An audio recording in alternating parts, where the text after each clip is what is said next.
আসসালামু আলাইকুম ভিউয়ার্স, আশা করি আপনারা সবাই ভালো আছেন। আমিও ভালো আছি আলহামদুলিল্লাহ। আজকে খুবই সিম্পল একটা ব্লগ আপনাদের সাথে শেয়ার করব। আজকে দুপুর থেকে আমি ব্লগটা শুরু করছি। তো আজকে দুপুরে আমাদের লাঞ্চে থাকছে ল্যাম্ব চাপ কারি, ক্যাবেজ ভাজি আর শাক দিয়ে ডাল, সাথে গরম ভাত।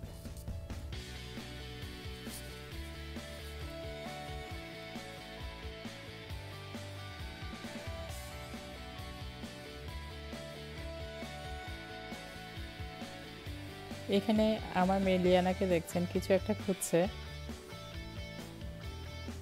আর কিছুই নাই, স্ন্যাক্স খুঁজছে। স্কুল বন্ধ মানে আমার কিচেনে ওদের যাতায়াত বেড়ে যাওয়া আর স্ন্যাক্স খুঁজে বেড়ানো। আজকে যেহেতু বন্ধের দিন, স্যাটারডে, ও বাসায়, চিন্তা করলাম আজকে বিকালে একটু ঝালমুড়ি করি। আজকে বৃষ্টির সাথে ঝালমুড়িটা ভালোই চলবে, তো প্রায় আমি এই ঝালমুড়িটা করি। ঝালমুড়ি করার সময় বাংলাদেশের কথা খুবই মনে পড়ে। বাংলাদেশের ঝালমুড়ি খেতে খুবই ভালো লাগতো আমার কাছে। তো এখানে আজকে ঝালমুড়ির জন্য আমি রেড অনিয়ন নিয়েছি, টমেটো, কিউকাম্বার, কাঁচামরিচ, লেবু, বিট লবণ, সরিষার তেল,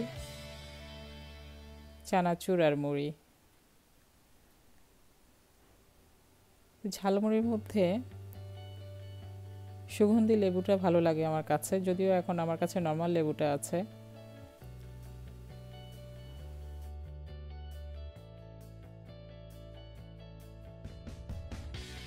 ঝালমুড়ি বানানোর পর বাচ্চাদের জন্য একটু নুডলস রান্না করব চিন্তা করছি। তো এই জন্য একটু গরম পানি বসিয়ে দিয়েছি। শর্টকাট ওয়েতে নুডলসগুলো রান্না করব।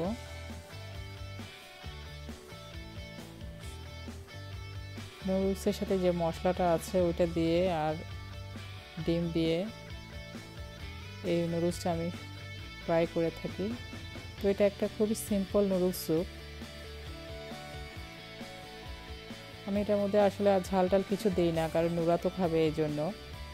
বাট আয়ালিয়ানা ওরা পরে এটার সাথে সস মিশিয়ে খাবে কিংবা চিলি পাউডার টাউডার দিয়ে খাবে।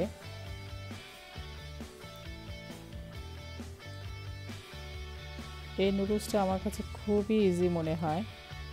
আমি প্রায় এই নুডলসটা বাচ্চাদের জন্য করে দিই যখন আমার কাছে আর কোনো অপশন থাকে না, যেমন আমি খুবই বিজি থাকি কিংবা টায়ার্ড থাকি তখন। আজকাল লিয়ানা খাওয়া দাওয়া নিয়ে খুবই ফাঁসি হয়ে উঠেছে। তো আগে যে খাবারগুলি সে পছন্দ করতো এখন ওগুলি সে খেতে চায় না, বাট নতুন নতুন খাবারের প্রতি আগ্রহ জন্মাচ্ছে। তো আজকে সে বললো ঝালমুড়ি খাবে, সে চানাচুর, ঝালমুড়ি, বুট ভাজি এগুলি পছন্দ করে, যেগুলি আয়ান পছন্দ করে না। ওদের দুজনের জন্য ডিনার দিয়ে আমি চা বানাতে চলে গেলাম। তো আমাদের দুজনের জন্য চা বানিয়ে নিচ্ছি। ও যেদিন বাসায় থাকে সেদিন মোটামুটি আমি চা বানাই কিংবা সে চা বানায়, আর যেদিন সে বাসায় থাকে না সেদিন লিয়ানা আমার জন্য চা বানায়।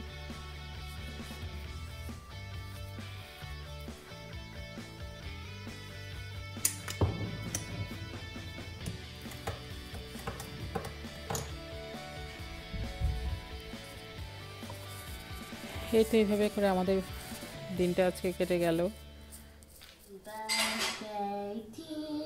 এদিকে আমার নুরাত ক্যান্ডেল পু দেওয়ার জন্য বসে আছে।